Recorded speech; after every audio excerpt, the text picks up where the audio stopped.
ತಂಡ ಮಾಡುತ್ತಿರುವ ನಮಸ್ಕಾರಗಳು. ನಾವು ಮಾಡುತ್ತಿರುವ ಪ್ರಯೋಗ ಬಹಿರುಷ್ಣಕ ಕ್ರಿಯೆಯ ಪ್ರಯೋಗ. ಮೊದಲು ಬಹಿರುಷ್ಣಕ ಕ್ರಿಯೆ ಎಂದರೆ ಯಾವ ರಾಸಾಯನಿಕ ಕ್ರಿಯೆಯಲ್ಲಿ ಉಷ್ಣದ ಬಿಡುಗಡೆಯಾಗುತ್ತದೆಯೋ ಅದನ್ನು ಬಹಿರುಷ್ಣಕ ಕ್ರಿಯೆ ಎನ್ನುವರು. ಬಹಿರುಷ್ಣಕ ಕ್ರಿಯೆಗೆ ಉದಾಹರಣೆಗಳು ಕ್ಯಾಲ್ಸಿಯಂ, ಸುಟ್ಟ ಸುಣ್ಣ ಮತ್ತು ಸೋಪಿಂಗ್ ಪೌಡರ್. ಕ್ಯಾಲ್ಸಿಯಂ ಮತ್ತು ವಾಷಿಂಗ್ ಪೌಡರ್ ನಲ್ಲಿ ನಡೆಯುವ ಕ್ರಿಯೆಗಳು. ಮತ್ತು ಇನ್ನೊಂದು ಉದಾಹರಣೆ ಎಂದರೆ ಉಸಿರಾಟ ಕೂಡ. ನಾವು ಉಸಿರಾಡುವುದು ಕೂಡ ಒಂದು ಬಹಿರುಷ್ಣಕ ಕ್ರಿಯೆ. ಕ್ಯಾಲ್ಸಿಯಂ ಮತ್ತು ಸಾಬೂನು ಪುಡಿ ಹೇಗೆ ಬಹಿರುಷ್ಣಕ ಕ್ರಿಯೆ ಎಂಬುದು ಈ ಪ್ರಯೋಗದ ಮೂಲಕ ತಿಳಿದುಕೊಳ್ಳೋಣ.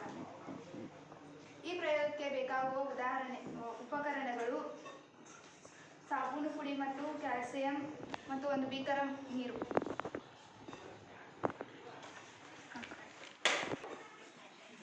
ಇಲ್ಲಿ ವೀಕ್ಷಿಸಬಹುದು, ನೀರಿನಲ್ಲಿ ಕ್ಯಾಲ್ಸಿಯಂ ಅನ್ನು ಹಾಕಿದಾಗ ಅದು ಗುಳಿಗಳ ಮೂಲಕ ಉಷ್ಣವನ್ನು ಬಿಡುಗಡೆ ಮಾಡುತ್ತಿದೆ. ನೀರಿನಲ್ಲಿ ಸುಟ್ಟ ಸುಣ್ಣವನ್ನು ಹಾಕಿದಾಗ ಬೊಬ್ಬೆಗಳು ಏಳುತ್ತಿದ್ದಾವೆ ಮತ್ತು ನೀರನ್ನು ಮುಟ್ಟಿದಾಗ ಬಿಸಿ ಅನುಭವವಾಗುತ್ತದೆ.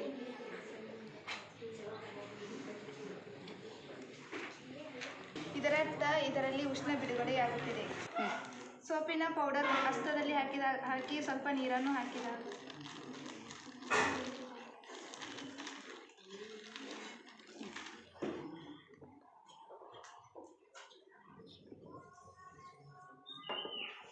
ಸೋಪಿನ ಪೌಡರನ್ನು ತೇವಾಂಶ ಮಾಡಿದಾಗ ಬಿಸಿ ಅನುಭವವಾಗುತ್ತದೆ. ಇಲ್ಲಿಯೂ ಕೂಡ ಉಷ್ಣ ಬಿಡುಗಡೆಯಾಗುತ್ತಿದೆ.